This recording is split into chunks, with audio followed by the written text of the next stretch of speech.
All right, everybody, welcome to San Miguel TV.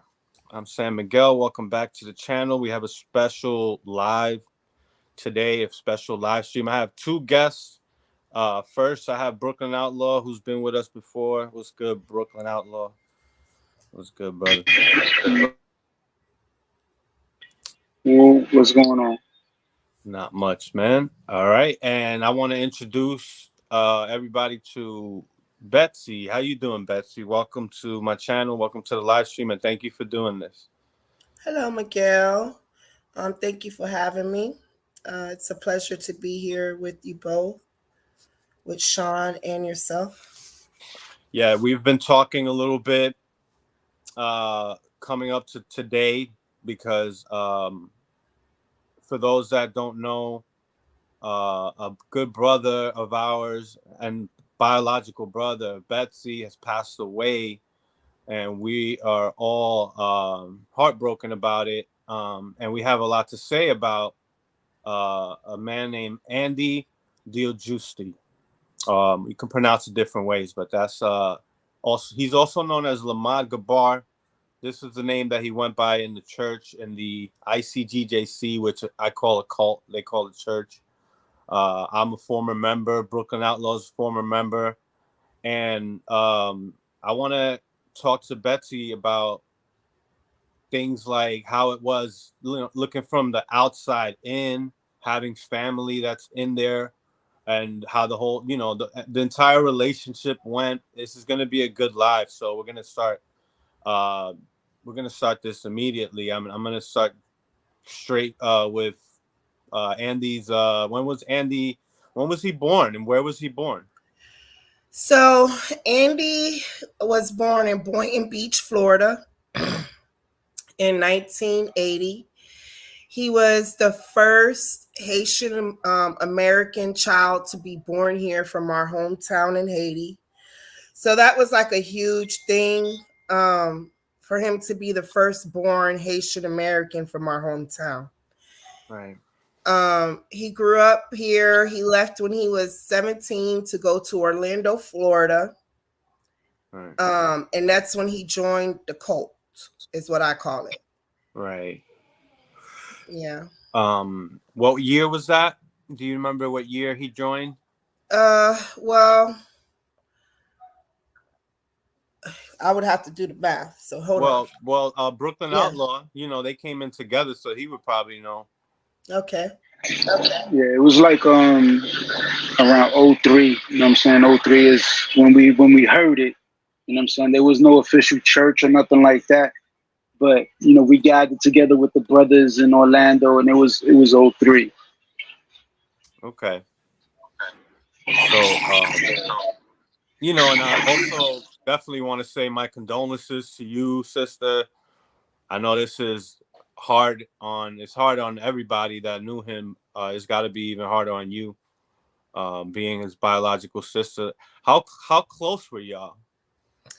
We're very close. Me and Andy are Irish twins, you could say. I mean, we're literally just a year and some change apart, so it's close enough. We were always close because our two older siblings were still in Haiti when we were born. Even for like the first part, of our years together in life, we didn't have our other two siblings with us. So it was just always me and him.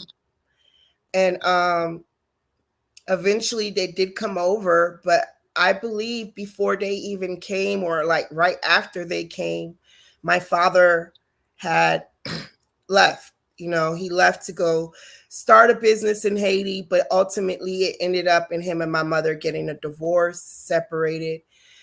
And me and Andy being the two that were born here, more Americanized, I think a shift, something that I think now that I assess it, I know. Whatever was going on at the time, it wasn't something that was explained to us for us to have better understanding of what was taking place. Mm-hmm. So that created a void that we were trying to fill.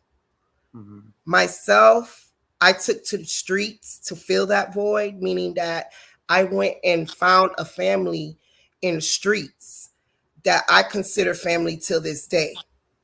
Just like Andy went and joined this cult, because what happened with Andy is he didn't take to the streets like I did, because he was a very respectful child.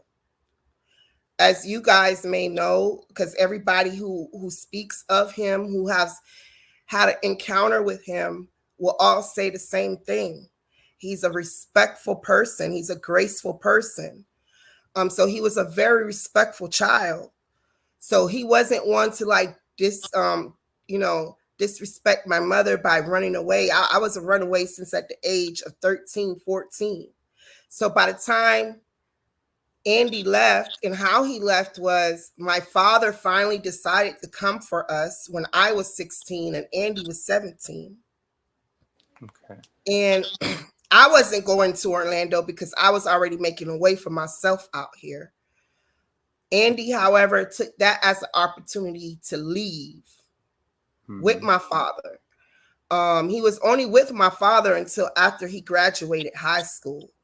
So it's not like, he wanted to have a relationship with my dad. Yeah, he wanted to know what it would be like to, be under my dad's leadership and get all the things you get from a father to son relationship. But he wasn't there for long. He right after high school, he checked out and got his own place and was working at Walmart. And I guess that's where, Sean, you guys met the other gentleman who introduced you guys to this church, this cult. Mm-hmm. And for some years, my brother just didn't keep in contact. Me too. I was in the streets. I was in and out of juvenile hall, detention centers, group homes. So it wasn't like, by that time, I got 18, 19. I was still like, in and out. But it came to a point where I started to settle down in life and wanted to rekindle my relationship with my brother and my father. So even though my family was estranged from them or one another, I was the glue to my family that whoever is not communicating, I'm going to communicate with them. And eventually I was able to bring Andy back to the family where he was communicating with my mother, my other siblings, and even with my father, who was right there in Orlando with him. He stopped communicating with him. And that is all part to the cult, right? Right. So you started seeing like a change in him after the cult? I did. He didn't really have a care for family. And that's not typical. You guys being from Haiti, Haitians are very tight knit family people. So that's even with me, when I came in there, I was definitely getting into arguments with family. I was I was always debating, but I still kept somewhat of a relationship.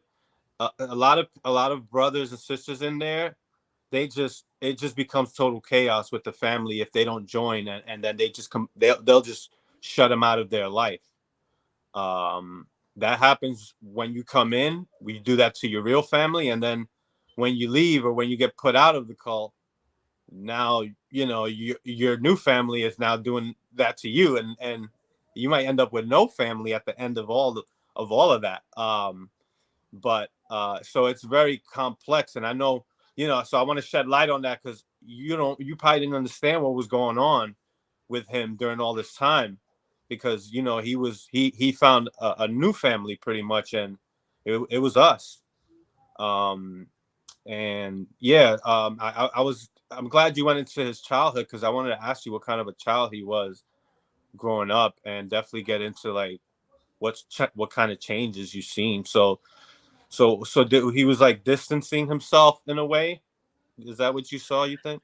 Well, my brother, growing up, we weren't, as I really like assess this whole thing, going back to childhood, I'm not even gonna lie. It may sound crazy, but I feel as though my brother left a cult to join another cult. Mm. And I say that because the way we were raised, it was not it was not a good environment. Mm. You know, and I don't fault my parents, right? Because they only know to do what they know to do. Um, but we were not allowed to have friends. That was a no. It was like, you're definitely getting an ass whooping if I find out you have a friend. Right. We were not allowed to, like, once we got off the school bus, we were in the house. There's no playing outside, no, none of that. And Andy being the only boy, I think he got it really bad. I remember him sharing this with me recently, because a lot he shared with me before passing. Not everything I'm really going to discuss, because, you know, that's for me and him. And whenever the time is right for me to share, I will. No. But, you know, he was like, you know, my mom would make him, like, because they used to rent rooms to Haitians that would come here fresh from Haiti. So the house would always be packed with Haitians. And my brother would have to clean up after all of these people. He would have to clean up the kitchen before he go to bed at night, you know. So See, that was happening in the church too. Like, we would have events, and then if you weren't on security, or was it security, Brooklyn Outlaw, or did they have Jacob stewards, they called them, the people that clean. I mean, either way, if you could talk about some of the things he was, as Lamad Gabar, what he was doing in the cult, that you might know, you're gonna know better than me. Yeah, he was mostly on security, you know what I'm saying, with me. Like I said, at one point he worked with me on security, and another point after I had left for like 2 years and came back, he was over security. He's the one that put over it, and things, he ran things a little different, especially because, like, he's an easygoing guy. So when people try to, what I'm saying, put their will on something, he wouldn't argue with it. He would let it ride. So a lot of things that, you would look at it and say that shouldn't be happening, he would let it ride because, again, he was easygoing. He didn't want to argue with nobody. He didn't want to hit nobody's mouth. You know what I'm saying? Yeah. But he dealt with security really. He didn't do too much cleaning that I remember. Okay. Yeah. So, so you have felt, Betsy, you said it felt kind of like a cult growing up. Um, I just, I mean, I grew up in the Catholic Church, and they're kind of like a loose cult, and we didn't have such strict, like, at least myself, but like with my wife and her family, since she's first generation born in the United States, a Haitian American. It was the same thing, Betsy. She like, I remember when she turned 18 and she started kind of hanging out in the neighborhood. People were like, "Oh, did you just move here?" And she's been living there for like 15 years. But it's just that her family would not even let her go out because she's a female. And even with her son, even with her brother, though, it was kind of similar. It's crazy that you say that, because it reminds me of exactly how, you know, she was raised, how she would tell me.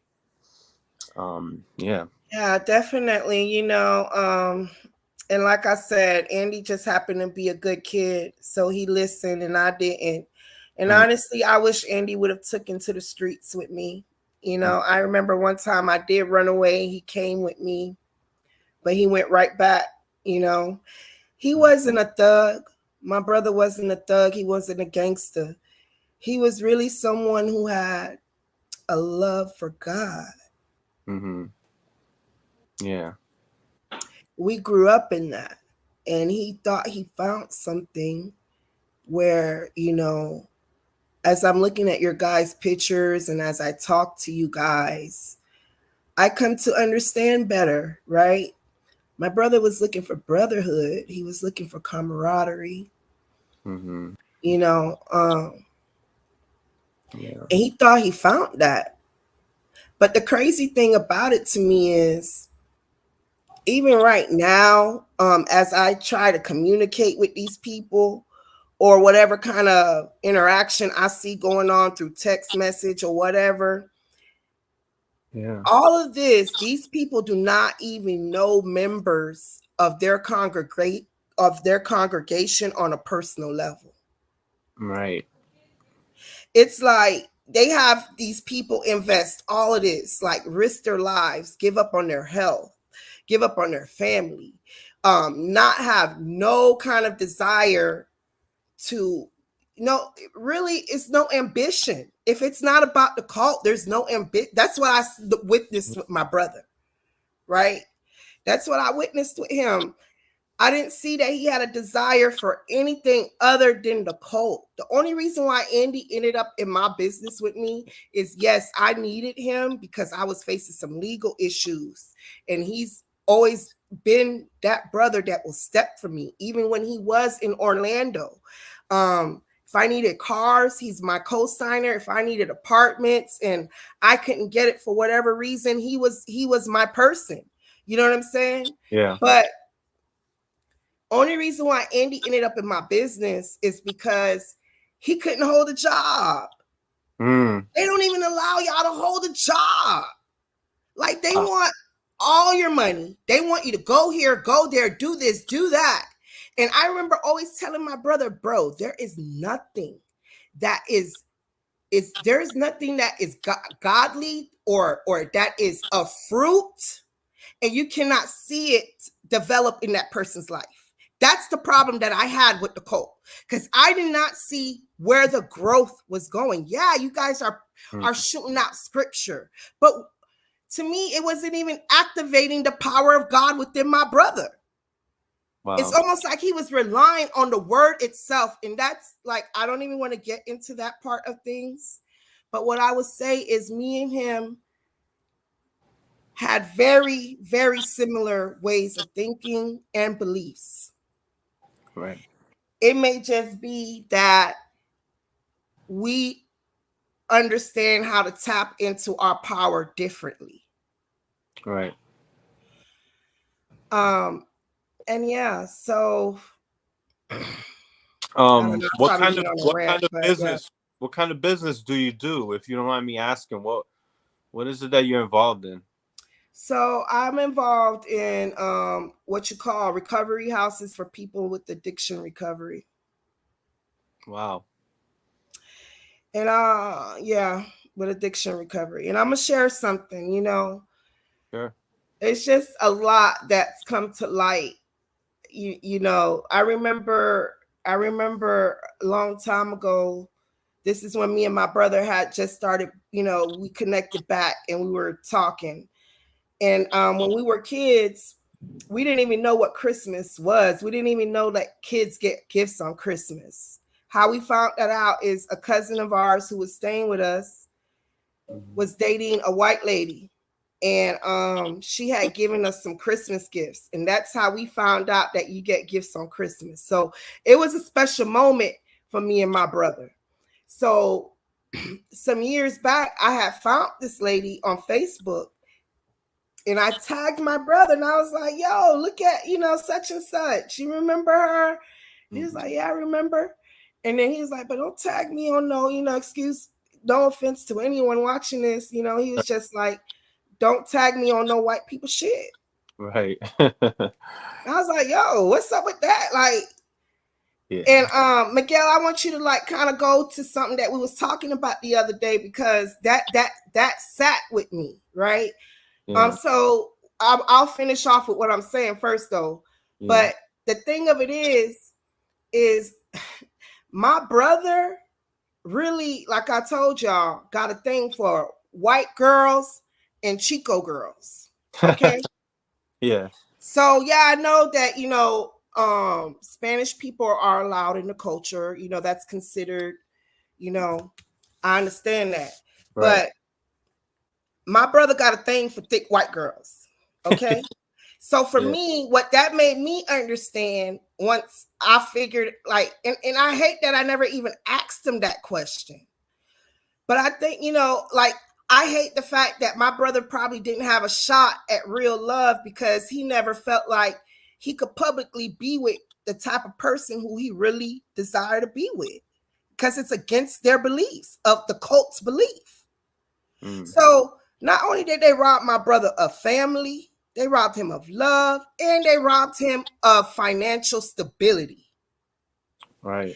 I'm a business owner. I brought my brother into my business, and I'm not going to lie. My brother helped set a foundation in my business that I did not have prior to him coming in. I'm sure a lot of that he learned from that cult. I'm not even going to front, right? Because that's where he's been for the past 20 something years. There's good and bad in everything, right? But I just wish what I was able to show, I have a gift of showing people how to use the skill sets they have and apply it to business. And that's what I did with my brother and many other people, not just my brother. My brother just happened to be a real special type of individual because, one, that's my brother. So he's going to show up for me differently, right? Right. And then, two, he was a very brilliant mind. He had a very brilliant mind, right? So my brother not having any friends when we were younger is what made him become such a good reader. That's all he would do is read. Right. I saw a lot of that with him. And not, I don't want to give too much credit to that church or that cult for instilling anything good in us, because there were few things that I can look back and say, okay, well, I take this, I got better at public speaking, and I got like a fear of public speaking. I used to have that, and that went away being in there because we had to be out in the street shouting at people. But I think your brother just had something special about him. So what he managed to do with your business, which I want to learn more about too, I think had to do a lot to do with just the type of person that he is, or he was. Is. Yeah. He was. Right. And you're right.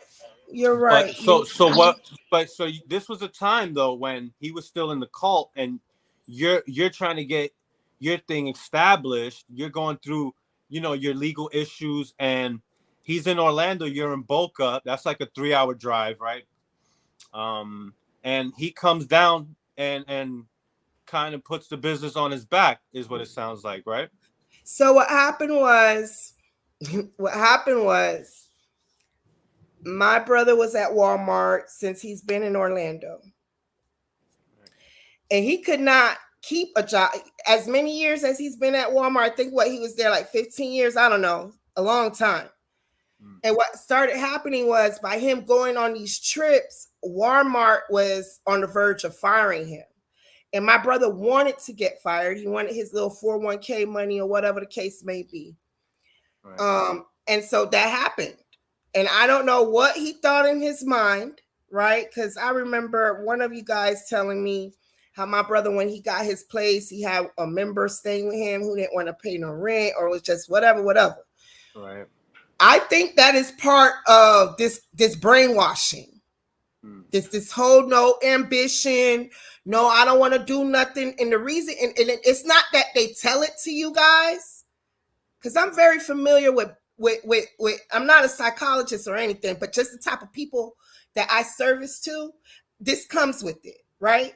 So them telling you guys that, bring us all your money, or you got to go here, you got to go there in this economy. Okay. Right. I mean, back then, whatever, but you not being able to work a full-time job. So where are you supposed to get this money from? Right. You're not able to even stay consistent and running a business because these people want all of your time. Right. Where are you supposed to get this money from? They have you eating fast food. My brother came back home at 300 plus pounds. I could not even get life insurance on my brother. Wow. 300 something plus pounds. My brother came here. I put him in all kind of gym membership. I did everything that I possibly could. I took my brother. This is the thing that hurt me the most in this whole situation. I was thinking I was getting my brother well. And come to find out, after he passed, my brother was playing me the whole time, because he know He know that I would never have allowed him to sit here and not do anything about his health. And so what ended up happening was me and my brother was living together. I had a legal issue where I had to go do 6 months in jail. My brother at that time completely took over the business, right? While I was in jail, I was well taken care of. I didn't want for anything. I called home every day. My brother, when I got home, my brother had $50,000 waiting on me. I didn't miss a beat with my brother. I actually did better with my brother being in complete control. And that's when I realized that I need to now learn from my brother. It didn't matter that I started this. He had something.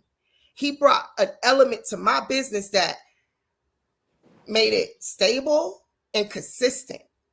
Right. And even though I had been in business for as long as I had, and I had made a lot of money, it was at a point where my business was either going to crash or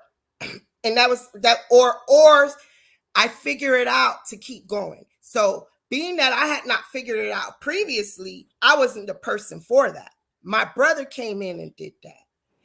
And I'll tell you, I'm still in business today because of my brother. I wasn't able to touch my business for 5 years. I just been able to step back in. Right?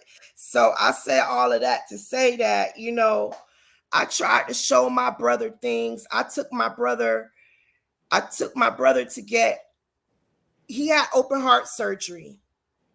None of his people from his camp showed up.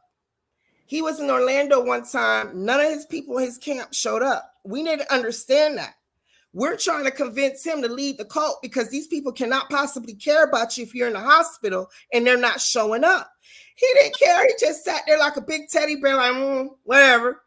Mm-hmm. But all along, he know what it really is. You get what I'm saying? Yeah. And my brother and I are so close. He know there's certain things he could not let me know because it would not have went down like that. I probably would have went over there and blew that place up. You get what I'm saying? And he know this. So when my brother had open heart surgery, after open heart surgery, they told him he would have to have a gastric bypass to live. So my brother was having me think, okay, yeah, I'm going to do it. So we're going back and forth. I'm having to hound him every day. Yo, get on the phone, make your phone calls, set your appointments to get your clearance. This took us like 8 months to complete. I took my brother to a hospital to get his clearance. My brother is at this point 500 plus pounds. I am pushing him around in a wheelchair from one end of the hospital to the next to get all kind of testing done for this clearance, for this surgery. The week of the surgery, my brother tells me, I'm not having the surgery. It ain't nobody gonna make me do it. Wow. What year was this? This was last year? This was just literally probably 2 years ago. Okay. This probably was like 2 years ago. Right. So then now I'm like, okay, I can't force him to do it, right? I can't put a gun in his head. I can't do that. So then I'm like thinking, okay, well, let's do Ozempic because everybody and their mama around here losing weight off Ozempic. That's right. I get the Ozempic. He tells me it doesn't work for him. I said, Andy, how it doesn't work for you? How is it working for everybody but not you? And that's when I say, you're not taking this shit, bro. You're not taking it. He tried to tell me, he has to get a different brand, this, that, and the third. So, you know, I was putting pressure on him, telling him, because now, mind you, now we're at a two-year period. Because when I first got the Ozempic, I'm thinking, okay, it might take a little minute to work. Month after month after month, ain't no changes. So I'm like, you're not taking this, bro. So then now I'm putting pressure on him. His birthday's coming up in September 6th. I was like, bro, by the time your birthday get here, you're going to have to do something. Because I'm looking at my brother every day and I'm like, bro, you're not going to make. I knew my brother wasn't going to make it. But I also thought that he was putting in an effort to get better. And that's what hurted me the most is when I found out that his cult is against medical care. to know that I went through all that I went through with my brother, and he had no intentions on getting better, but would not tell me that. Had me to believe that he would do what he needed to do. I know what type of person my brother is. My brother used to be a fit guy when he was home. He had a whole gym in the backyard. He loved boxing. We both do. That's why I always envisioned in my head that, okay, and you guys know my brother, I would never think, my brother's a very strong guy. Like when you talk to him, I got business associates that when they talk to my brother on the phone and they finally met my brother, they would never imagine this is who they were speaking with. Just on how he handled business on the phone. Right. So I say that to say, like, my brother, the way he comes across, he's a very strong person. You would never know he's hurting inside. Only way you would know is because of his appearance. You would automatically think somebody like this in this condition could not possibly be happy. But you wouldn't know because he's always smiling. Right. And they condition you in that place to kind of just tough it out, and just suffer. Like that's like something that they do to people that was in his position in that church as a security. Like you're constantly on your feet for nothing. I mean, I wasted so many years in there, and you come out with no skills. You come out just with whatever you learned in the positions that you were in, which was basically not much, and some scriptures. But you come out, and while you're in there, you're not learning any real life skills. And then when you try to make a better life for yourself, they might shame you and say like, oh, you're giving all this time to the white man and you're learning the white man's knowledge, but what about God's time, or what about God's program? So they make you feel bad. And the way that he was is similar to how I was when I first came in there. I just kind of thought I was learning something good. I grew up in the church. I was never taught some of the things that they taught me. So I learned some new scriptures, but I didn't know how to debate it. So I was just an easygoing guy like Andy. And I just let them just dictate to me whatever was the truth, what according to them. And I just went with it. And, as the years go by, you start to get depressed, and in your mind, you might think of something wrong with you and not the church. That's what happens. I didn't realize that it's the church is the problem here. I lost jobs because of it. I couldn't keep a job just like him. I tried for years. I had one, and then once I lost that job, it was all like I was bouncing around every year, new job. And then once they find out you don't have a job and your schedule's clear, they put you to do all types of work. So you don't even have time now to look for a new job, and you have to ask them for permission to do so. So everything is all careful, and it's like you have no power. There's no consideration for you as a person. Everything is about the program, and it's all, they make it seem like it's God's program, but it's all depending on what the leaders want to do. And some of these leaders don't have any organizational skills. They don't have any real skills. And I mean, a lot of these people came straight off the streets or have nothing else going for them in life, and they find something in this place. And it's like you said, a camaraderie. There's good people that you meet in there, and it's like that kind of keeps you in. And but yeah, then you go through this years of depression, and I turned to drinking. I didn't even realize it. Me and some of the brothers, we would constantly drink. We would just sit there and drink, and we would be up in Andy's crib, and he wouldn't really be doing all of that. He'll be up in his room, and he'll get mad if we get too loud because it'll be like midnight, and he's like, I gotta work,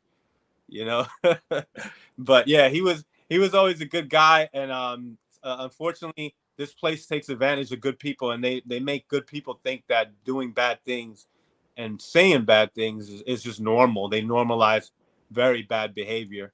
I got that from Andy, though. He wasn't none of that street gangster stuff. He spoke very well. He always had a book in his hand. He spoke English very well and Creole very well. And yeah, he was just a good-hearted person that they took advantage of. And it's sad to hear that he's not here any longer. It's like when I was crushed when I heard that, because I still had the hope. As many people that came out of the cult in Orlando, because Orlando's has been devastated. Like they're barely holding on as a church, but the city of Orlando, it's not many people left from our time. Brooklyn Outlaw. It's like from the early 2000s, the mid 2000s. It's not that many people left. So, I'm hoping for the day that he would leave. Yeah, I mean that's something. A few of us, some other brothers that left during, when I left or left a little bit before me. We used to talk about it all the time. We couldn't wait for the time he'd wake up and leave that place, because we know when he was in there, we would try to communicate with him, but he wasn't. The culture in there is when somebody leaves, they're the devil. So he wouldn't give us. What I'm saying? He wouldn't answer the phone, or if he did answer, if he didn't recognize somebody's number, as soon as he heard who it was, he'd hang up. Because the culture is, if you left, you the devil. Don't talk to them. Don't affiliate yourself with them. And as far as what you were saying about work and stuff in that place, they would give you. At first, it was like one down day a week.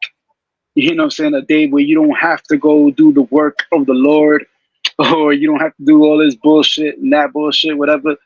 That was the day you had to go look for a job. One day out of the week to go look for a job. One day. So that's the Yeah. day you gotta go. If you can go to the library, put in some applications. One day. You know what I'm saying? And You was gonna say something? My bad. mhm. Nah, I got you good.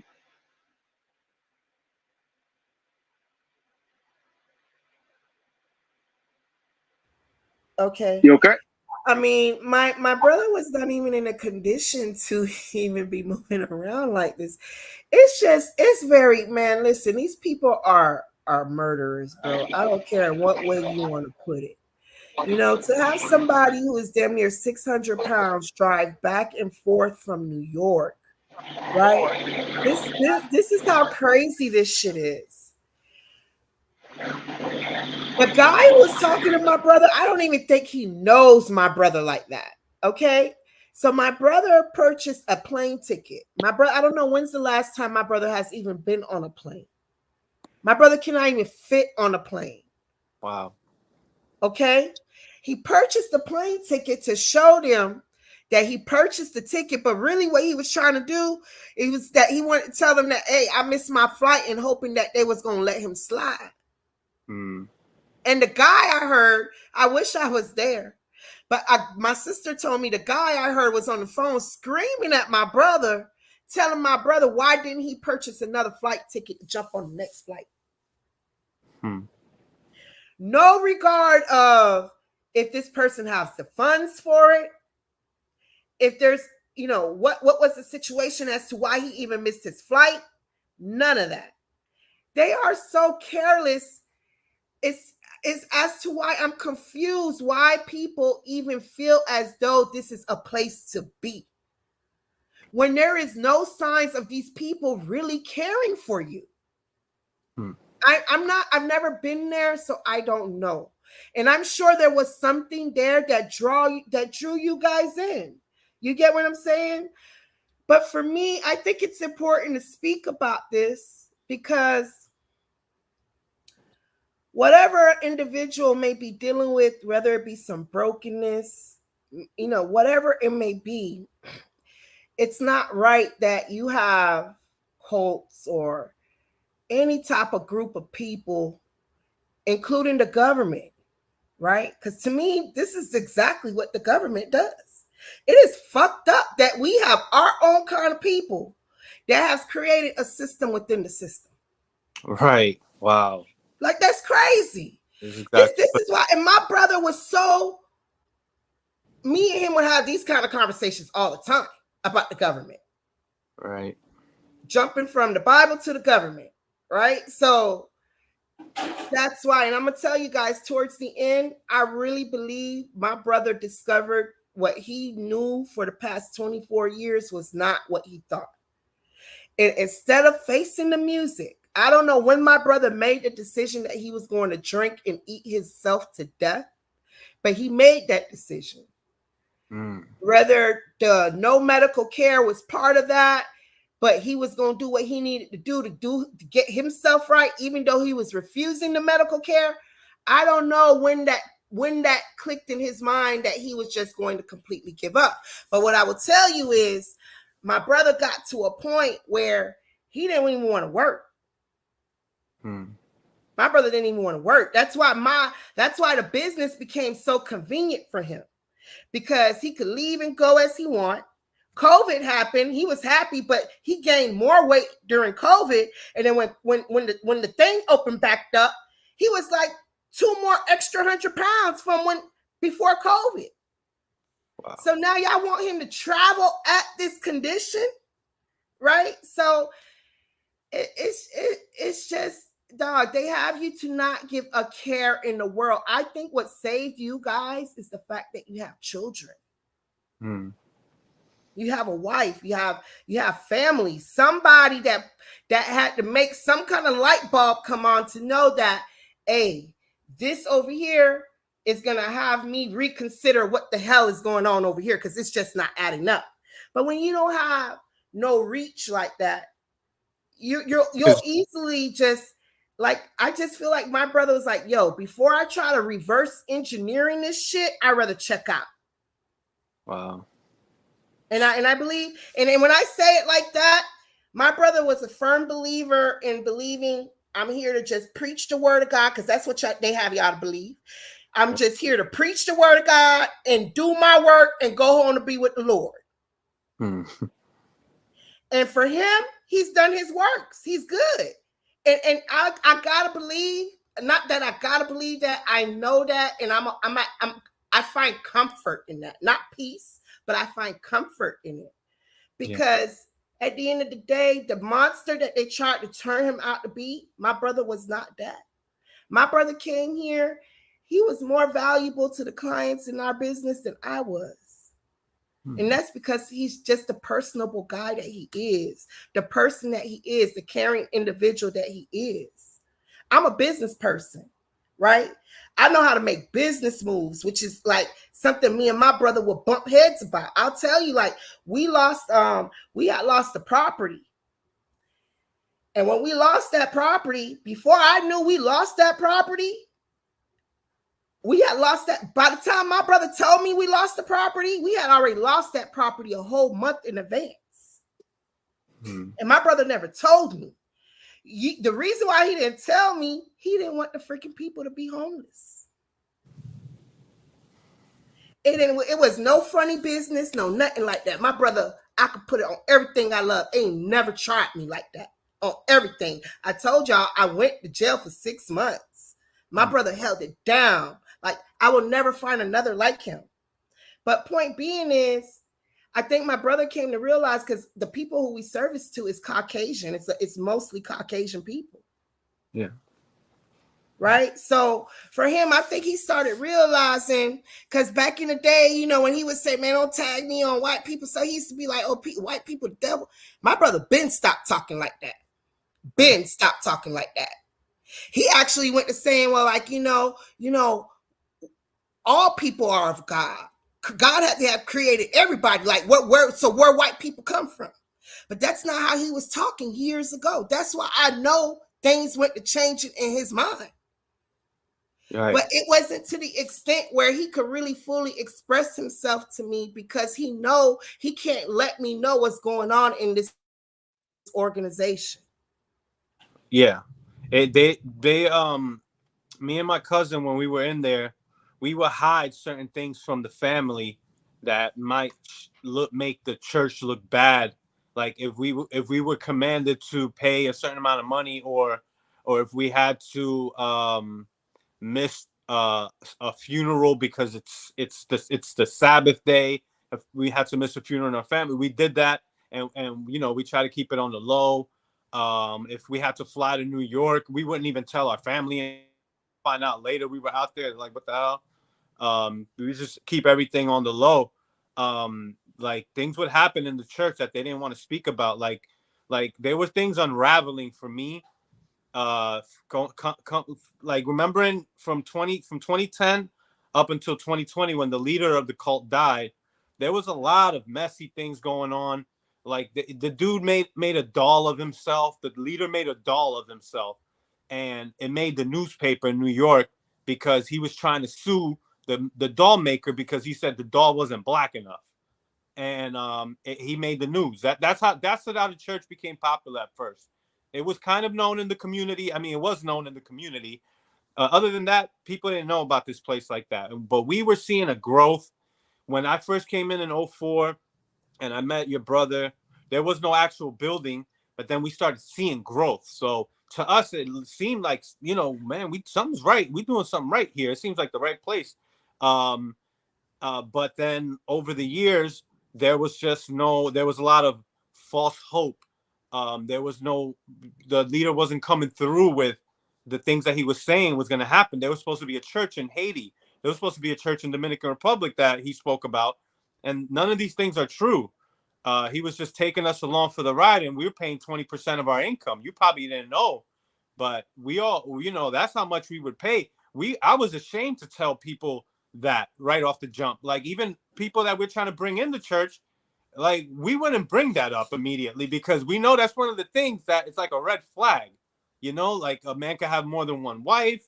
You got to pay 20% tithe, and every other nation outside of blacks, Hispanics, and Native Americans, when they die, they're all going to hell. Like those are like the crazy things that you don't want to just put that out there right away. You kind of want to ease them in, Yeah.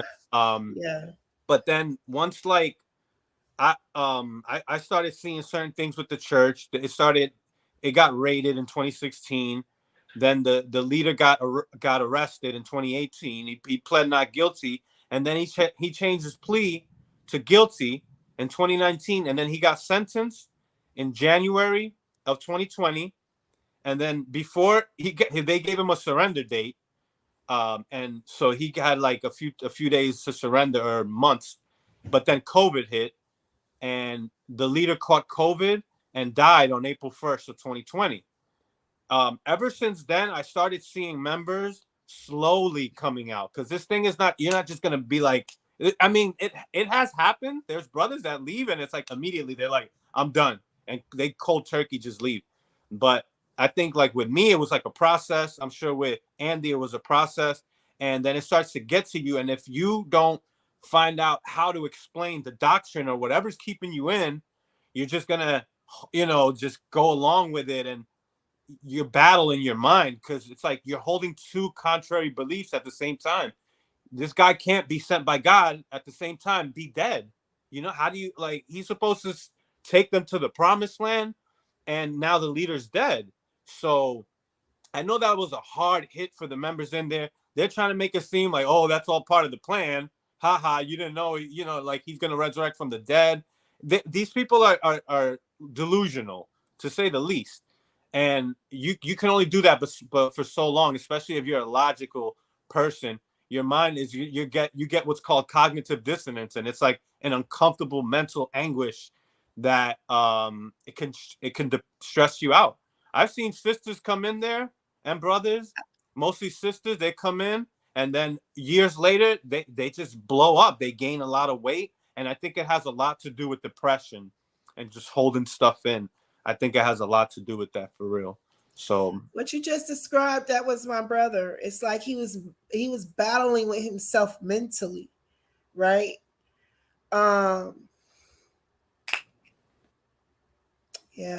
Yeah. I want to go back to that, talking about Caucasians, because like you said, he was a person that got along with everybody. And there's even there's a lot of people there's some people in that church that they have to work with, the devil, as they call him, and they get along with them, and they don't. You gonna say something? Go ahead. Yeah. So they're not like the way that they act in the church and what they do, all these chants and this hollering and judgment and all this stuff.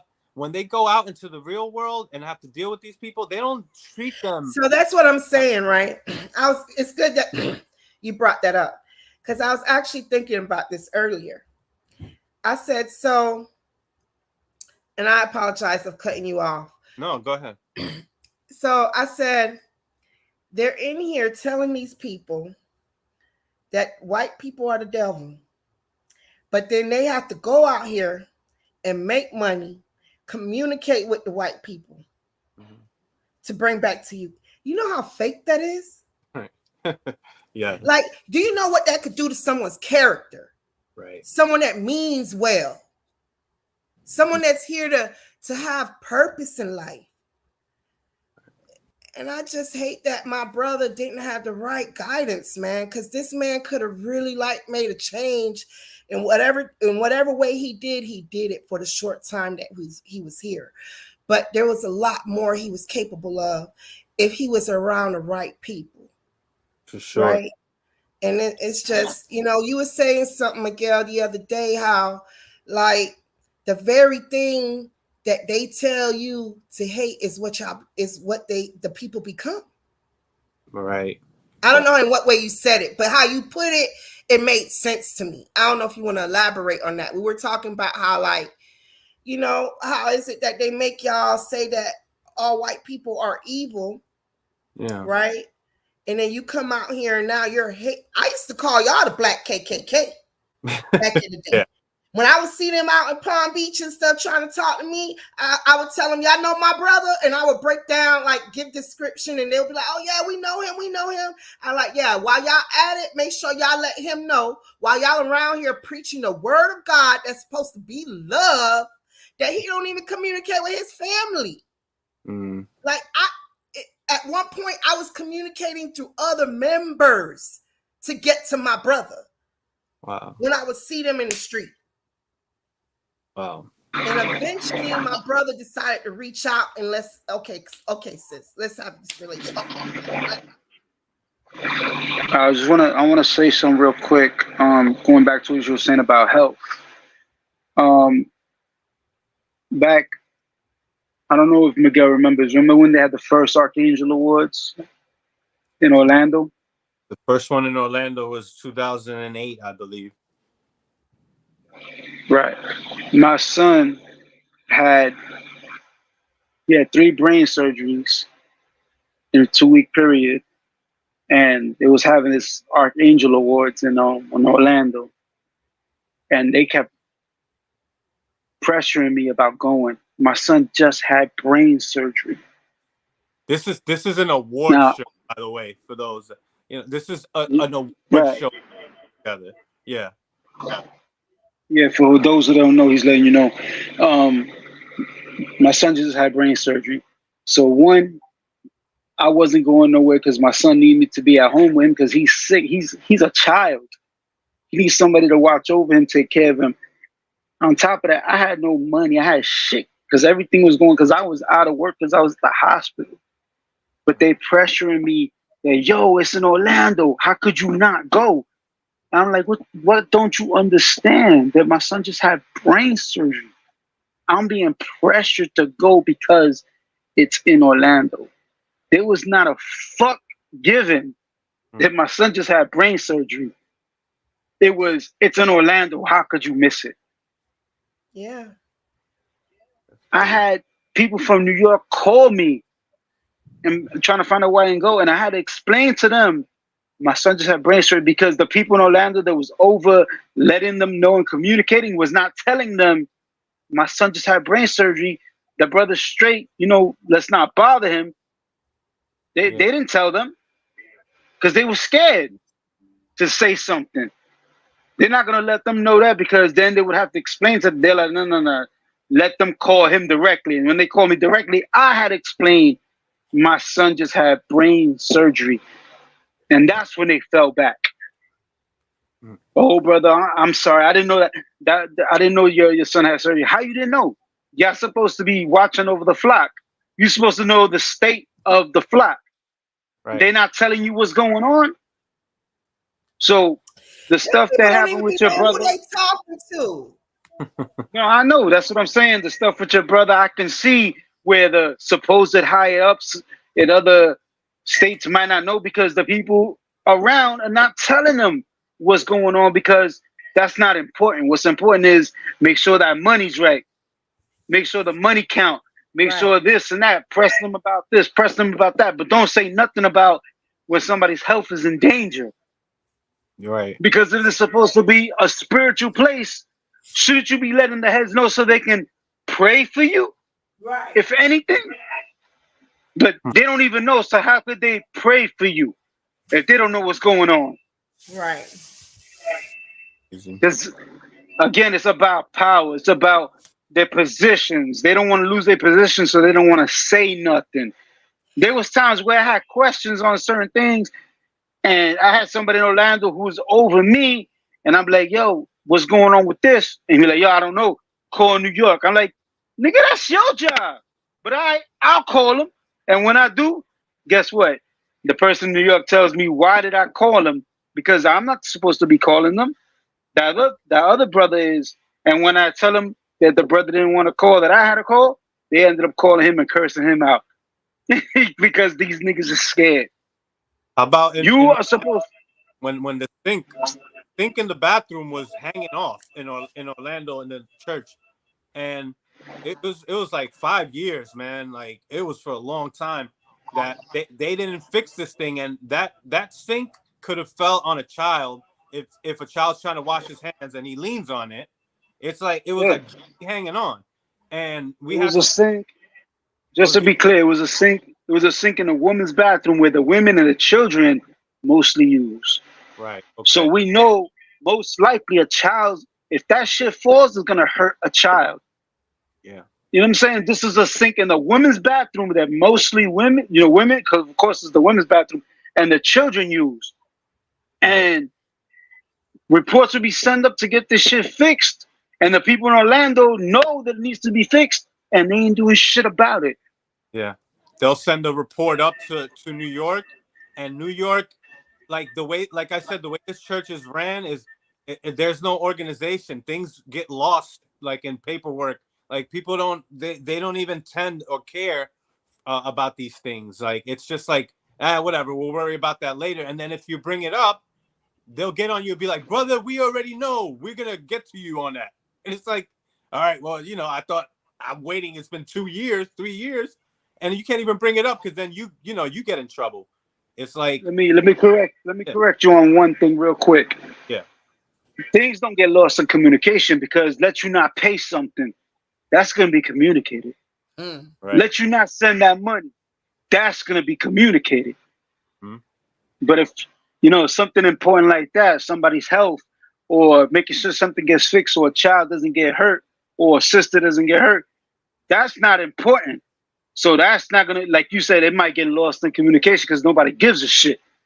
But Yeah, let you not pay that bread, I bet you're gonna get a phone call. you're gonna get a phone call about the money. Hmm? Not about your son, not about your kids being sick or your health, but you get a phone call, brother. Why you didn't pay that money for a picnic?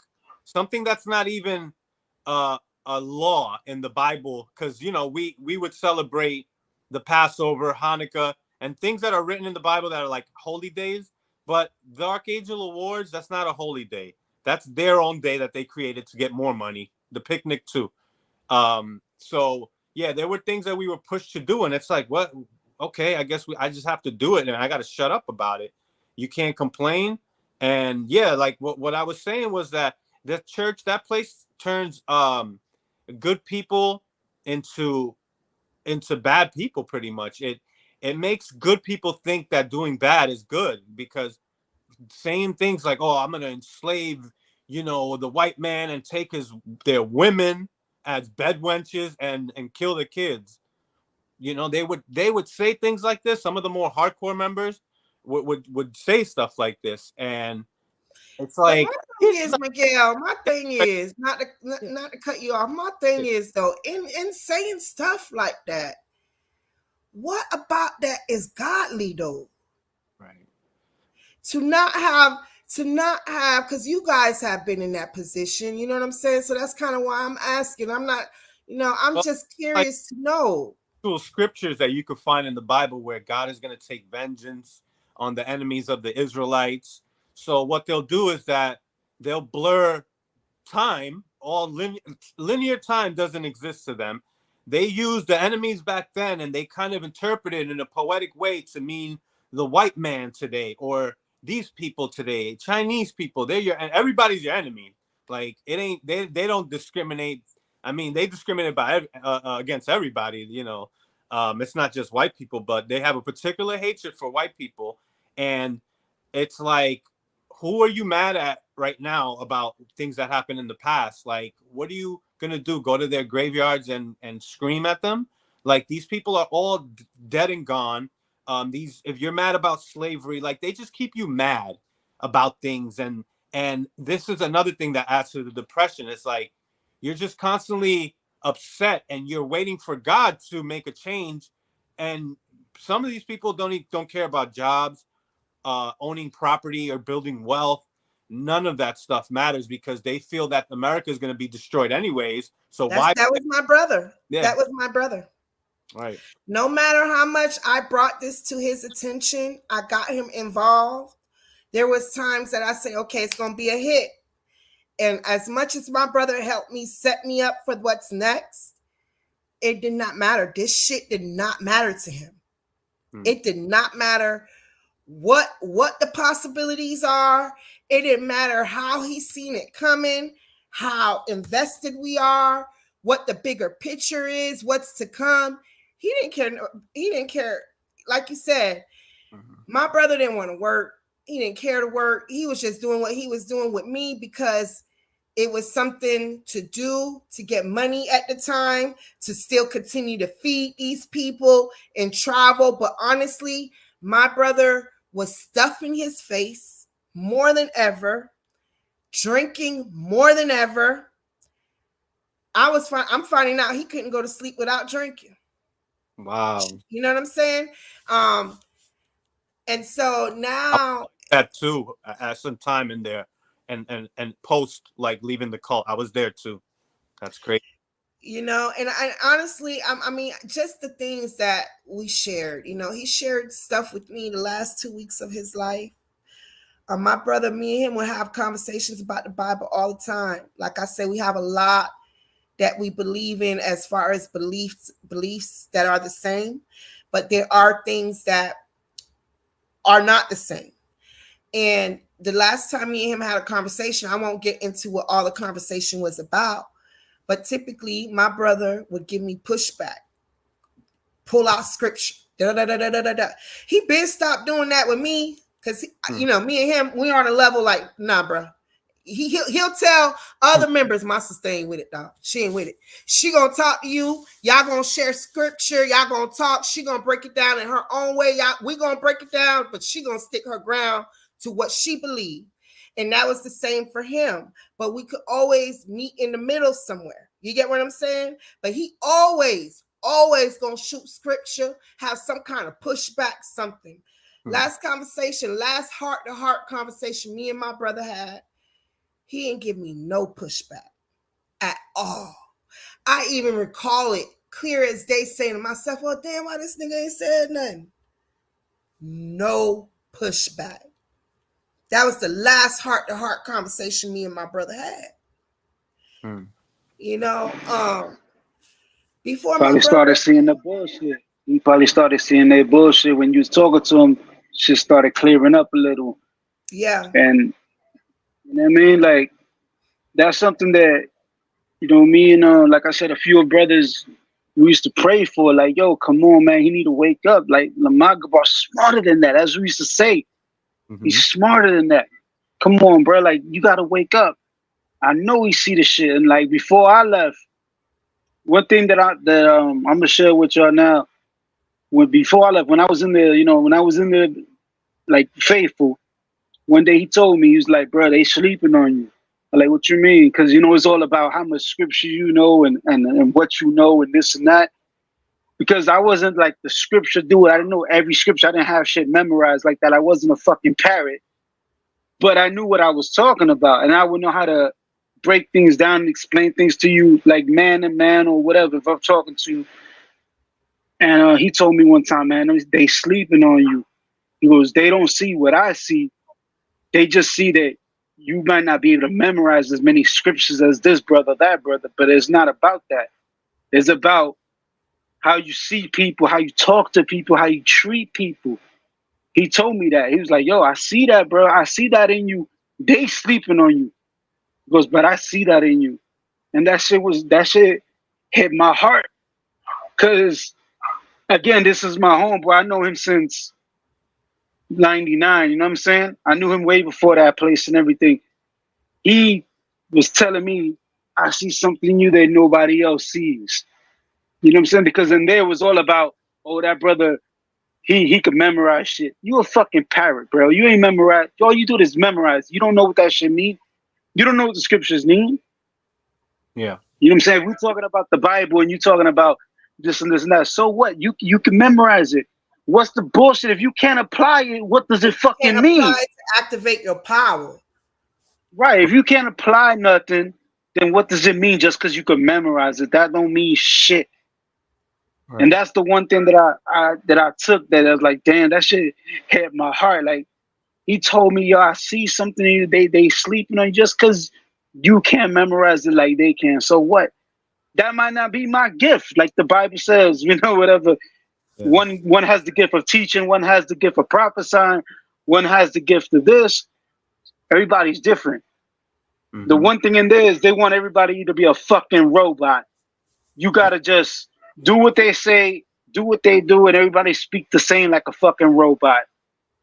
And if And you I wasn't with that. you stick out, sore thumb. Any little different thing you do, you stick out immediately. I will say this. You just said something, and I'll say this.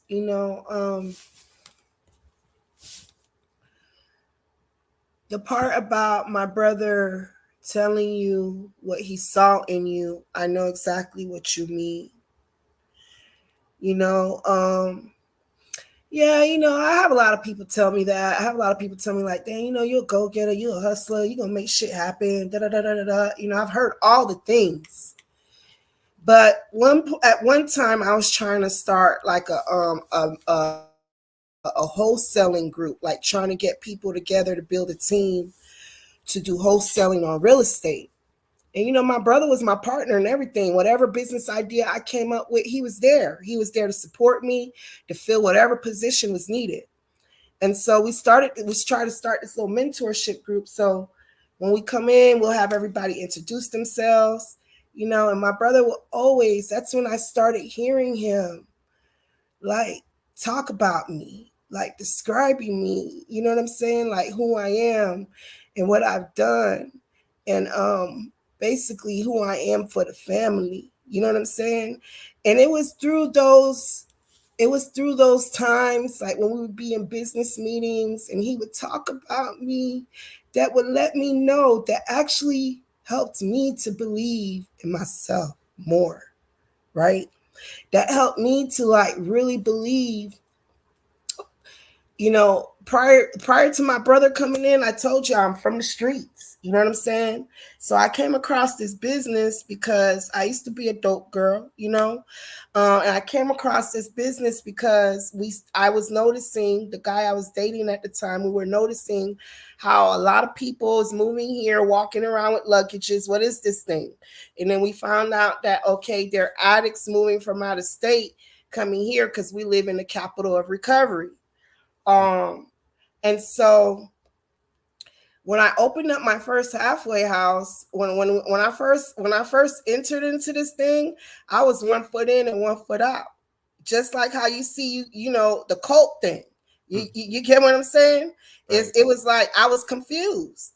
I would have two phones. One is a business phone, one is a dope girl phone. You get what I'm saying? And then I started realizing, I'm just being transparent. I don't care who see this because I no longer serve dope. I haven't sold it in a long time. So I would be on one phone and I would notice how the clients kind of pick up like, damn, she answering that like she do something. So I started realizing like, okay, I can't mix this shit. It's either I want to do this and help these people and leave this shit alone, or I got to leave these people alone and stick to the streets. But I can't do both. You get what I'm saying? And so I did end up leaving the streets alone, but even with me coming into my business, I still moved like I was moving in the streets. You get what I'm saying? I was just, yeah, I'm here to help people. At the end of the day, I have a passion for that. That's what we grew up seeing with my people going to Haiti every year doing missionary work. So that's embedded in us, right? But I'm also from the streets. I'm really essentially a businesswoman. You get what I'm saying? But my brother, when he came in, like you said, he's just a caring person. He knows how to communicate. He's a good negotiator. He's a good communicator. You know what I'm saying? He know how to care for people. Like the clients of our group homes, you're gonna hear them, they're gonna be like, oh yeah, she'll get on your ass real quick, real quick. She'll cuss your ass out real quick. They'll say my sister got an attitude problem. But Andy, you won't hear nothing negative about Andy. These people praise Andy. They'll be like, Andy, there's people here right now that's never even got the chance to meet Andy. And Andy helped them get in here. Right? Like me, I'm not letting people, typically I don't let people move in without no money. Andy will let them move in here. He has established a rapport with them to know that they're going to make their payment. You get what I'm saying? And he feels confident. It always comes through. But I'm not that person. And these are the things that even though I'm not that person, I have to now find that person to implement in my business, because it showed me all of that he did is what helped keep the stability, keep my business stable. Right? We have clients that's here for long periods of time, where with me, I had clients in and out because of I don't have that, what he has. Right? So that's like something major he showed me in my business. And now I have to keep that there without him physically being here. And that's how it should be. Family helping family out. What they'll do in that cult is they had a program. They started announcing, if you have any business ventures, any business ideas, come to the church with the business idea and we'll partner up. They were trying to take our ideas. And and you know, you could probably speak on that more, Book and Outlaw. I'm trying to think. I think there was a brother that presented some idea one time and they were just shooting everything down, or they'll take the idea. But yeah, I remember just like them like I started selling the oils, the African oils. When I came up in there, I was selling to the members, the congregation. And then somebody came to me and said, you can't do this anymore. You're making merchandise of God's people. And I look back at it now and I'm like, nah, y'all were making merchandise of God's people. All I was doing was doing a transaction that two parties consented to. Like, what am I taking advantage of? I'm selling oils here, Egyptian musk and frankincense and myrrh. That's what I was selling. And I had to stop because I don't know. Word got around. The heads found out. They were like, I can't sell. Wasn't there something like that that came the rule? Yeah, you couldn't sell to nobody in the congregation. So if you had a business, nobody in there could support your business because you were taking advantage of God's people. But yet they'll sell you everything, but you can't sell nothing to the people. They would sell whatever. They would sell They were, T-shirts, DVDs, all this shit, everything. doll. Say it again.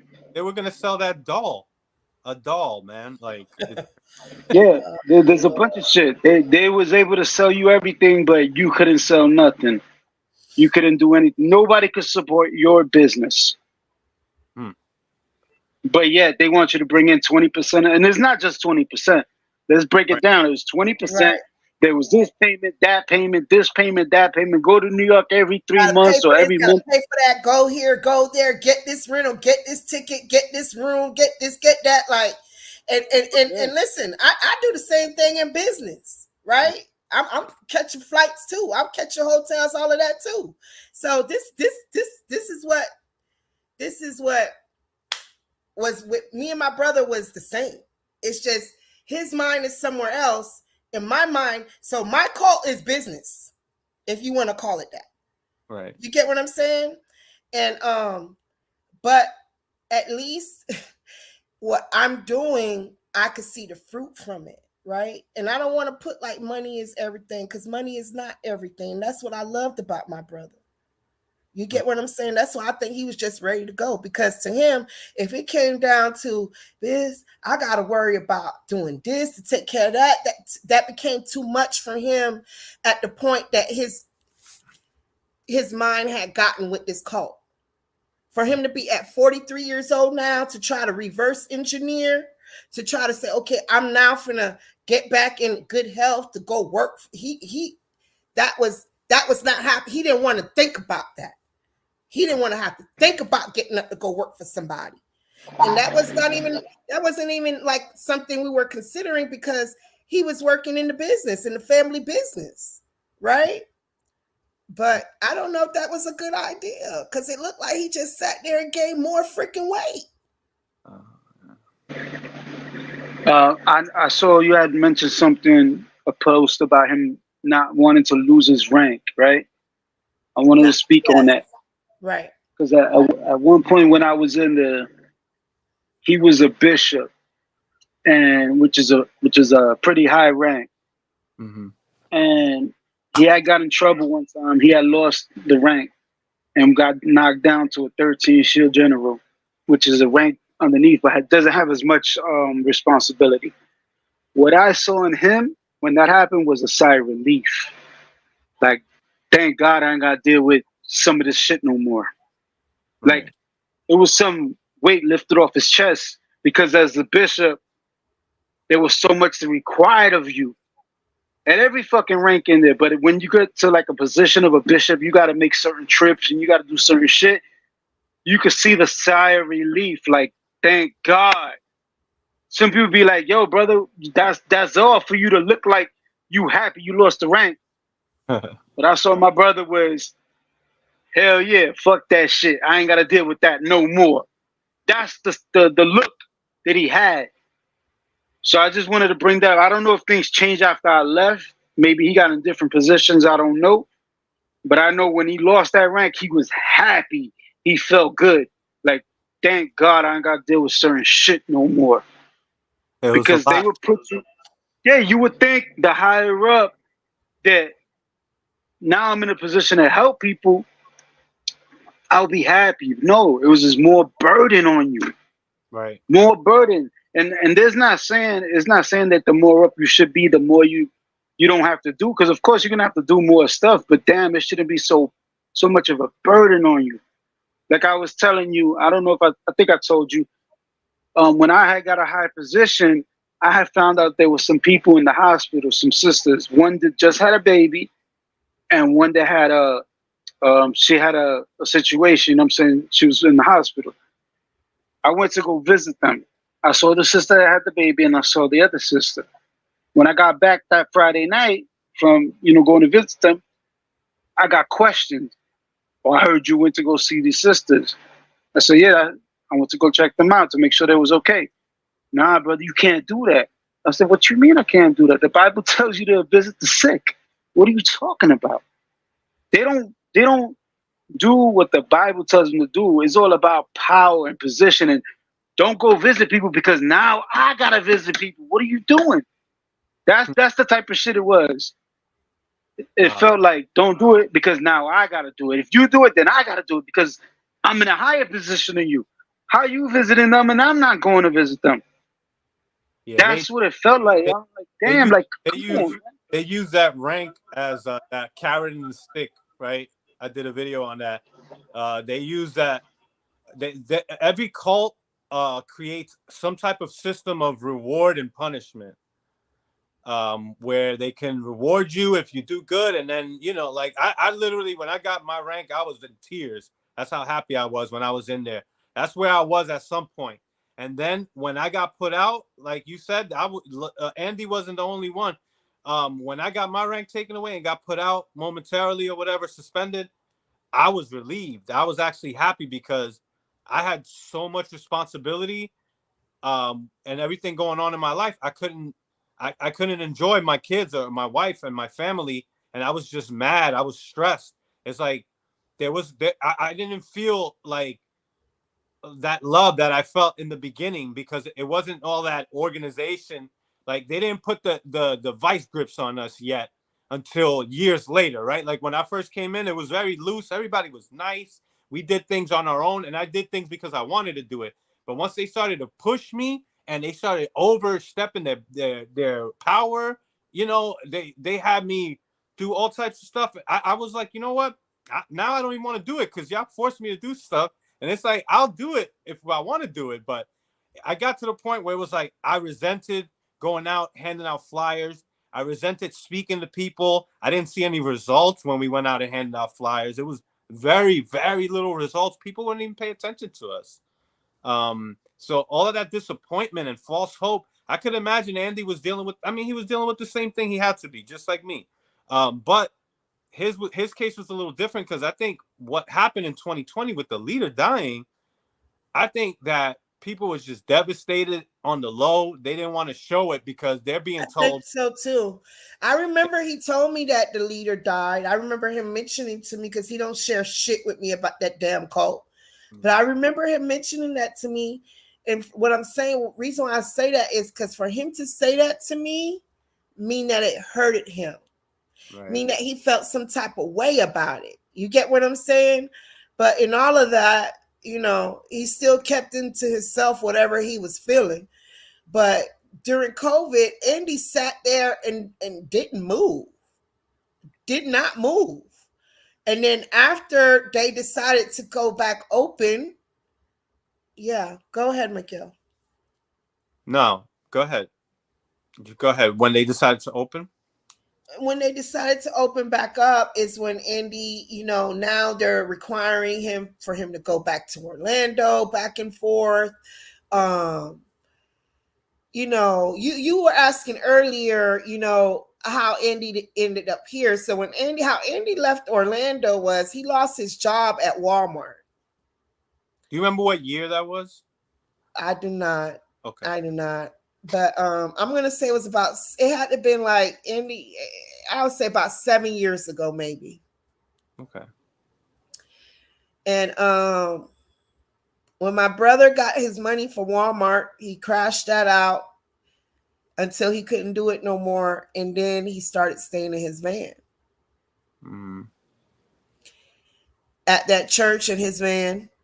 And then I guess when the van broke down is when he didn't have nowhere to stay. And that's what made him come back home. Now, by this time, we had them built, our relationship back up. We was in communication. We've always been in communication. You know what I'm saying? But by this time, I was telling him like, Mom wants you back home. Like this was like my mom's only dream, like just to have her son back home. You know what I'm saying? And so I always try to, I'm that person in my family. So I've always tried to make that happen. Like just to have a healthy relationship among our parents and siblings, And so that's how Andy ended up back here, is because basically he became homeless. But when he got here, he didn't want to work. He didn't want to do anything. He didn't want to do nothing. Wow. And that's when the opportunity came up for the business. And I was like, well, it ain't like you trying to work anyway. And this might be a solution for your, for your thing. I didn't really know what was going on in the cult. You know what I'm saying? But all I knew is that he could not work 5 days a week. So I was like, okay, maybe this might be a solution. And that's how Andy got involved and was able to use his skill sets to really help set a foundation in the business. Yeah. If you could tell us, like, what were like his last days like? I know you were around, so he was down there, right? Yeah, well, I posted something earlier because me and my brother, we were very close. I think I realized how much closer we were towards his death. So I'm someone like, if I get sick, if I get a cold, or if I get caught up in the rain, I might be sick for like a couple days. You know what I'm saying?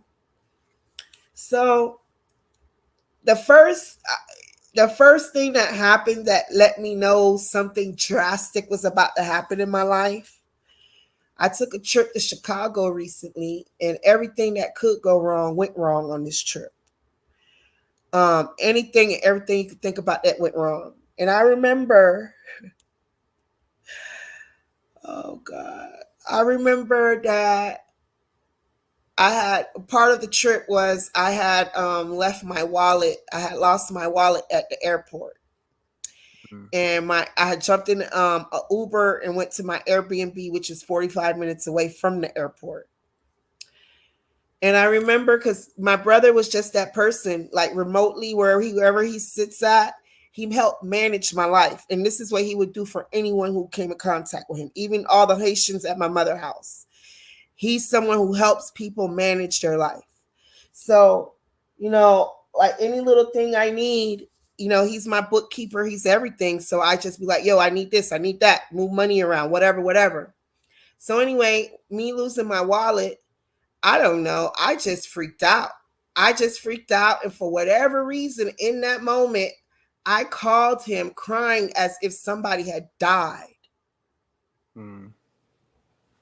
I'm like, I was crying, like, bro, I don't know. I lost my wallet. So much shit is going wrong in this trip. Da da da da da. I done missed my flight. I had to catch another flight. Now I lost my wallet. Like, so much was happening. And then I just can recall me crying, like, bro, why is you crying like this? And then my brother was telling me, actually, my laptop screen had done crashed when I was getting ready to go to the airport, all kind of stuff. So I'm like telling him, yo, I don't know what's going on, but something's going on. I don't even know if I'm supposed to be going on this trip or not. And then, I remember him telling me, yo, you might just want to take a sit back and just try to, that's probably telling you just take a seat back and just chill, But my brother was very smart. Me and my mother was not speaking at the time that he passed. We were not speaking a month prior to that. And my brother is the one who suggested that I fall back from my mother for a few months to make her learn a lesson on whatever, how she disrespected me. And me not really thinking nothing of it, I was like, yeah, I'm going to do that. But then I started realizing, because now that means he's going to get more lazy. He's just looking for my mom not to have to call me, because my people then will call me to talk shit for me to get on him. Because I was like his mom. As crazy as that may seem. But that's the kind of relationship that we had, right? You're his youngest sister, right? I'm his youngest sister, yes. Well, he actually has a younger sister with my dad, with another lady, but with my parents together, I'm his youngest sister. Right. And so that when I came back from Chicago, I got really sick. There was, something going around. A lot of people got sick. I got really sick. And when I said I got really sick, meaning I wasn't getting better. And that normally never happens to me. Like, so the second week of me being sick, my brother got sick. And he caught a fever. He got sick. And I remember telling him I had dropped him some vitamins because I was like, yo, season coming up. I don't need you getting sick. Make sure you take these vitamins. And then so when he got sick, I was like, shit, I didn't even think nothing of it. But the last time he got sick, he was not as his health was not as bad as it is when he passed, right? He had gained more weight. His capability of breathing was lessening. He was not really able to breathe. He didn't take no breathing treatment, even though doctors gave him breathing treatment. So during this time, we're both are sick. And I'm like, yo, I can't even really go over there because I'm not feeling myself. And when I did try to offer to go over there, I remember one day I was driving. I was like, he was telling me how he needs the cough drops. And I was like, oh, yo, I'm going to bring them by because I got some in the car. He's like, no, I just ordered 3 packs.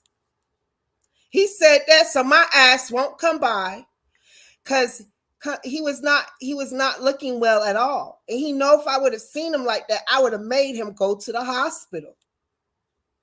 So he made sure that I did not come by the house. My family's a whole different story about that. But he made sure whatever he did by me not being in communication with my mom, however he did that, he used that time, that opportunity to gun for it. And when I mean gun for it, he put it in his mind, whatever he was doing, drinking, eating, he was going to go all in until he was gone. And that's what happened. That's what I truly believed what happened. Yeah, my brother, they was against healthcare and all of that and everything. But at the end of the day, he didn't want to face them people. He knew that this shit was full of shit at the end of the day. And he rather have just checked out instead of facing the music. That's what I honestly believe happened from conversations we had towards the last weeks of his life. Right? Yeah, that's what I believe happened.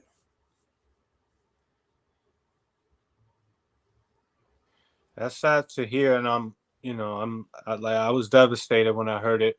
I'm still feeling it. I went live. What day did he pass? June 30th. June 30th, was it? June 30th. I don't know if you could hear me. I think we're having bad connection right now, so I apologize. June 30th. Can you hear me? I hear you. I heard you. I heard everything. June 30th is when he passed. Got you. But I'll say this. When I found out, I believe it was on the 3rd.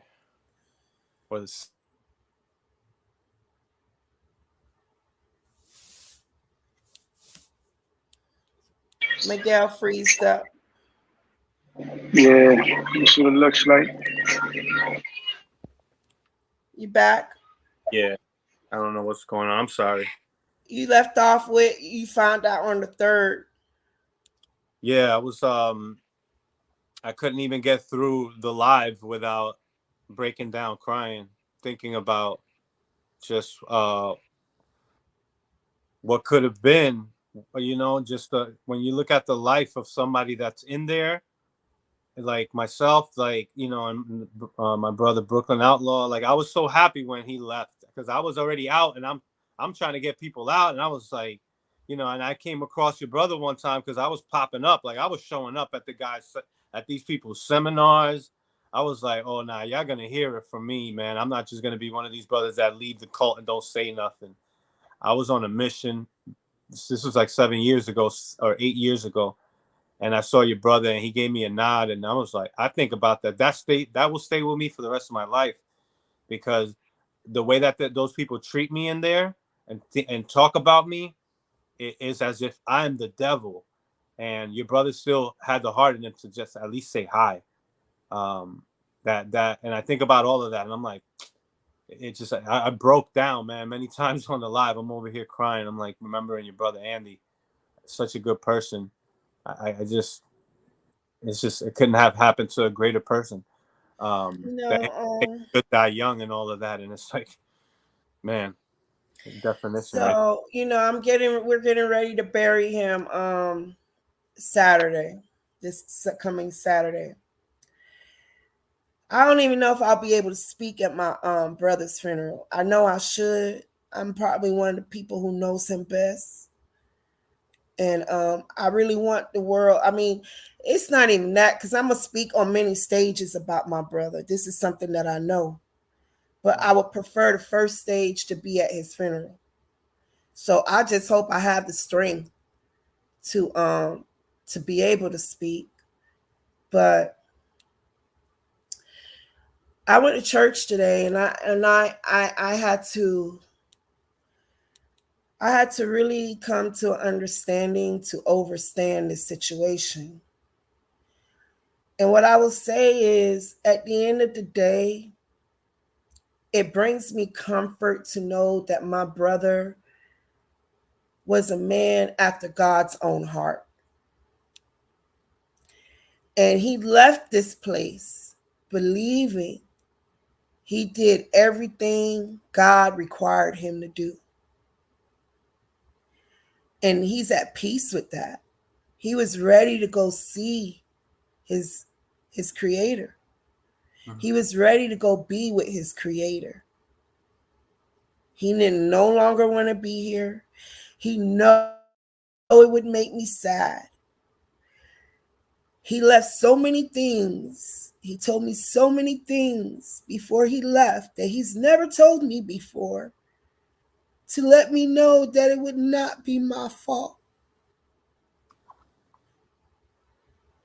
So I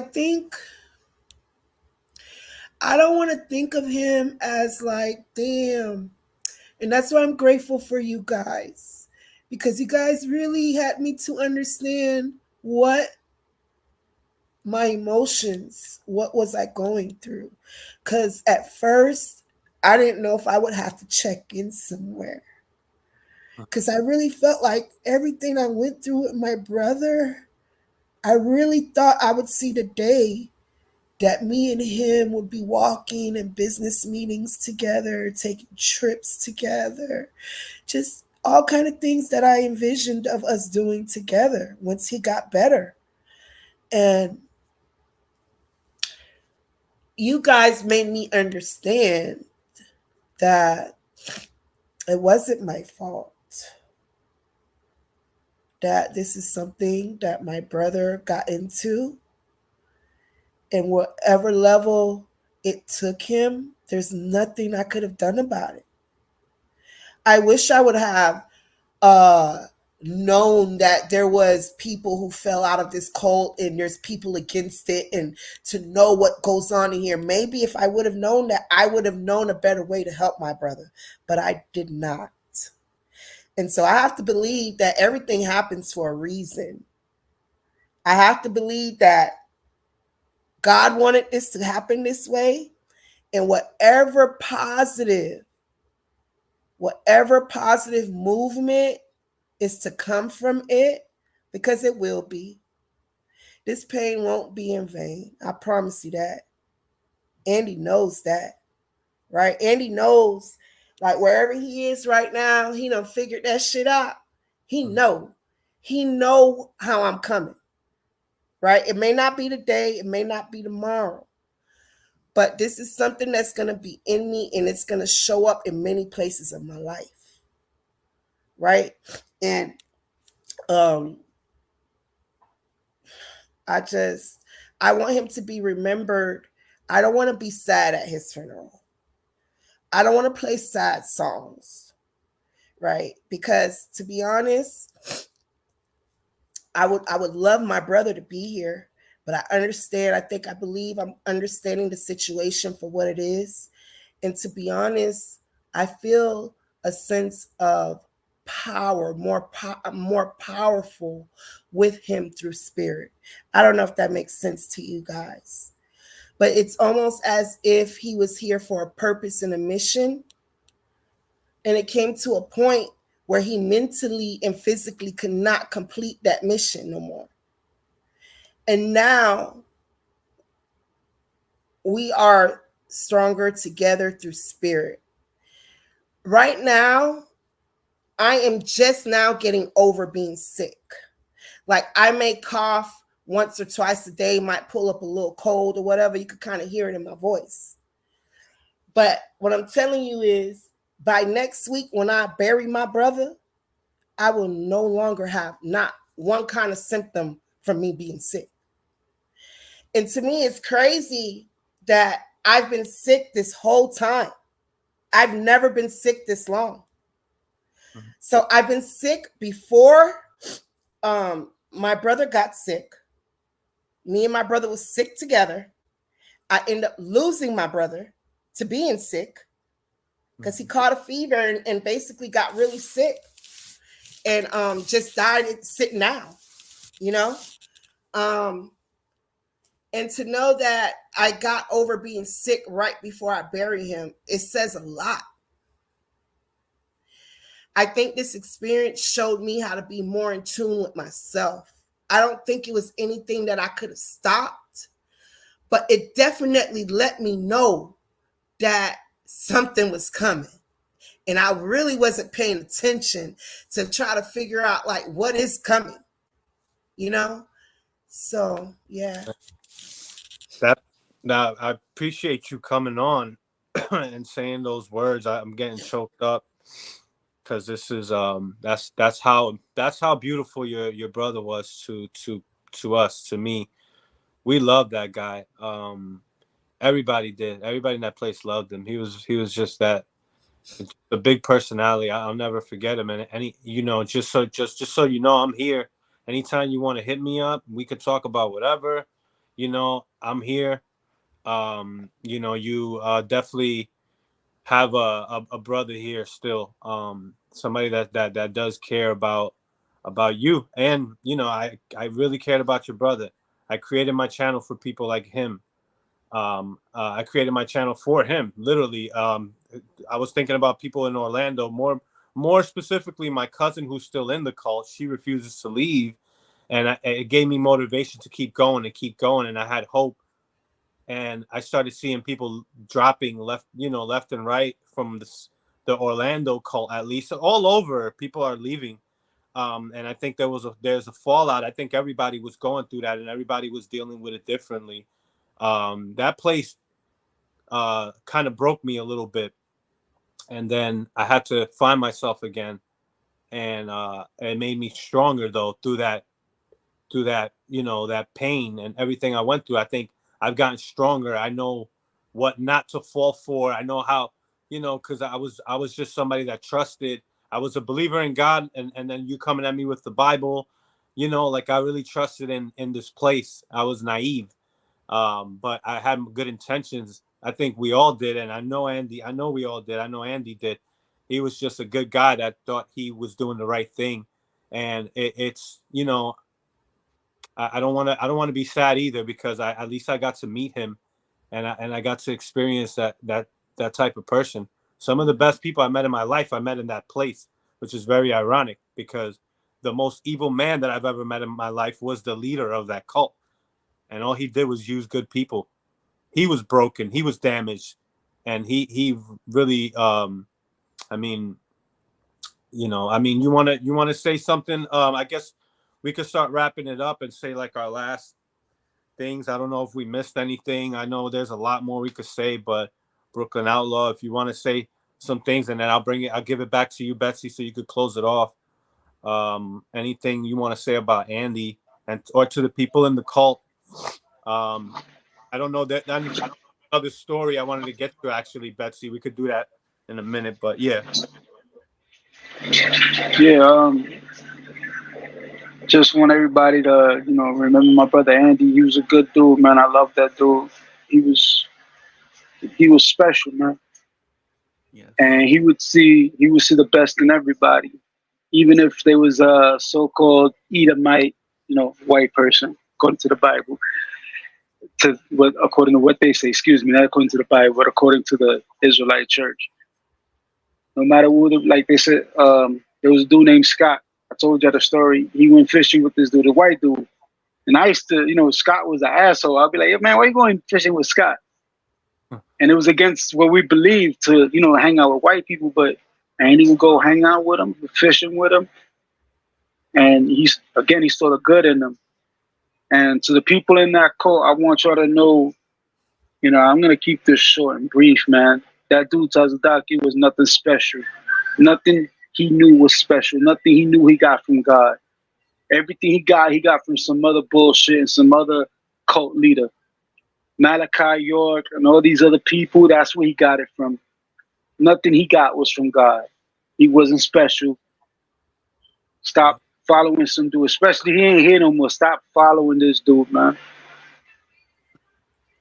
Hopefully that place loses the hold that it has on you and you get up out of there.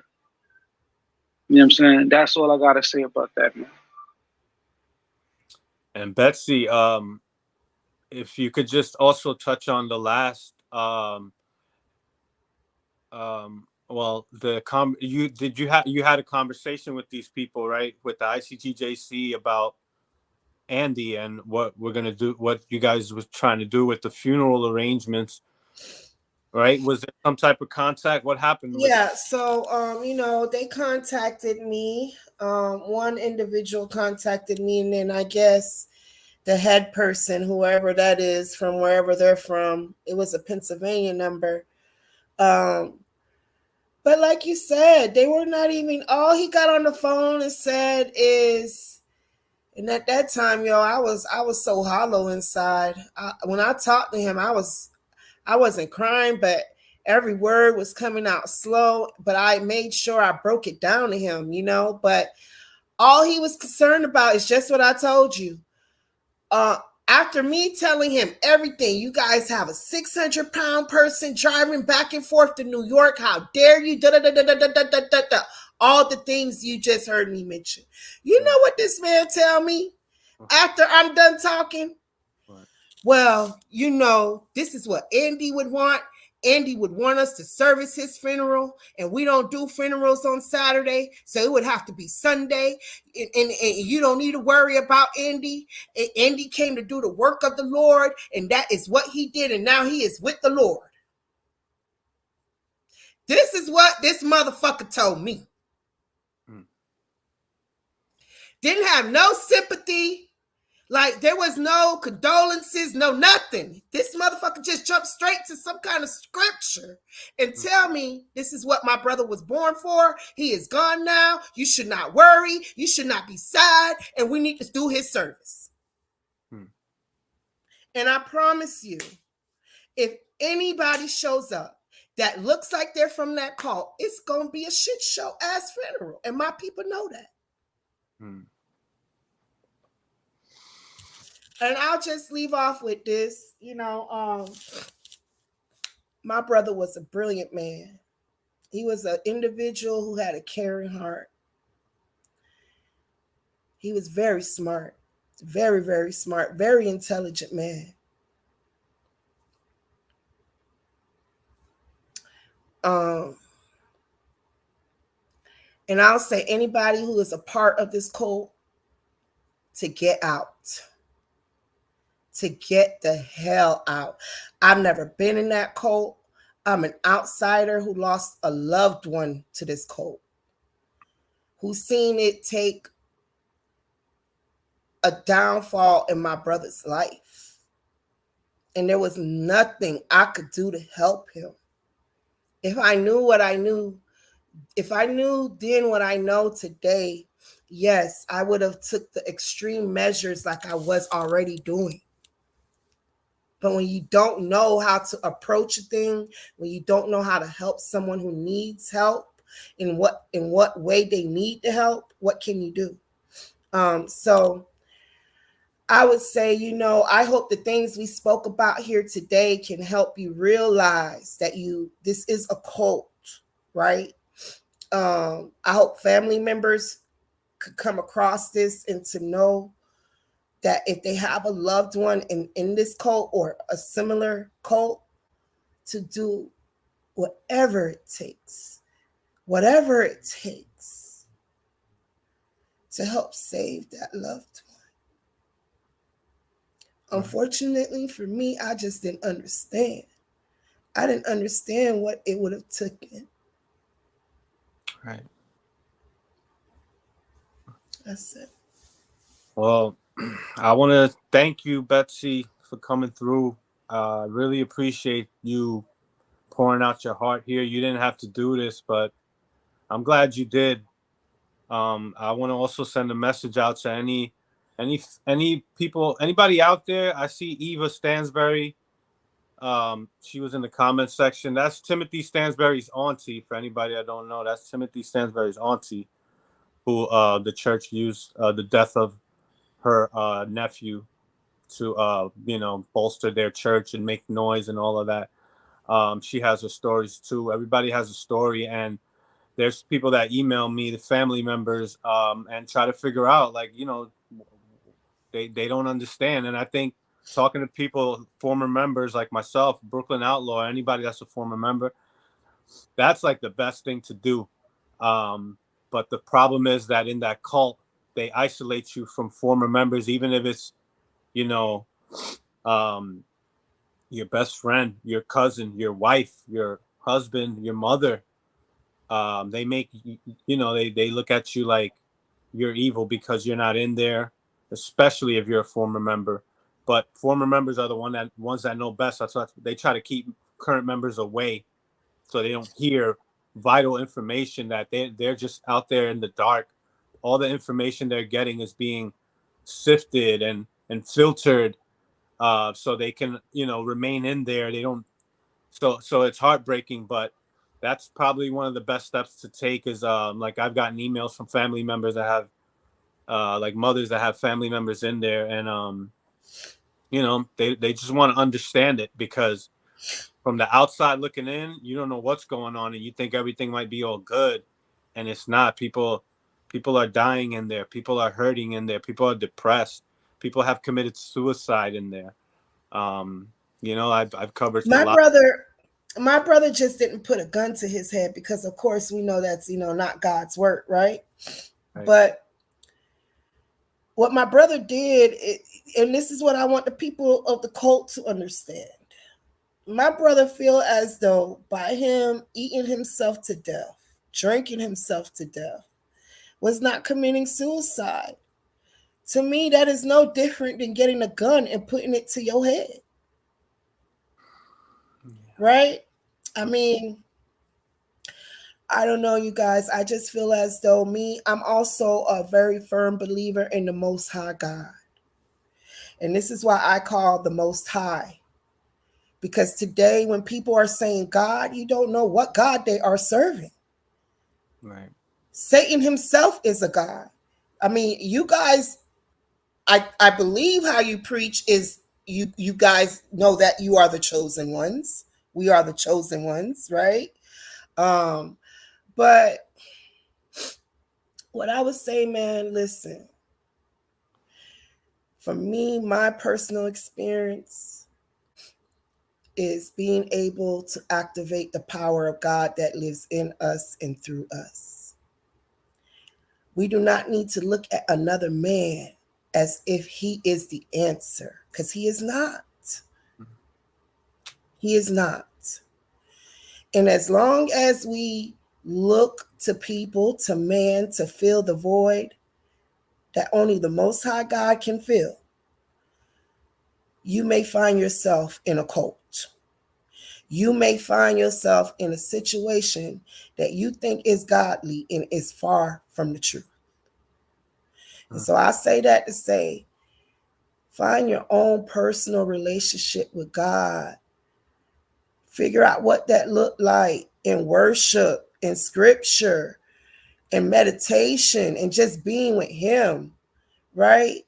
Like, it was crazy to me that my brother would just shoot out scripture, and never worship, never have gospel music going. Like, so to me, it's like, where is the in tune part? Like, where is that? How do you really know how to activate the power? Listen, bro, me and my family, they are who they are, but I've seen some miracles happen through the work of God.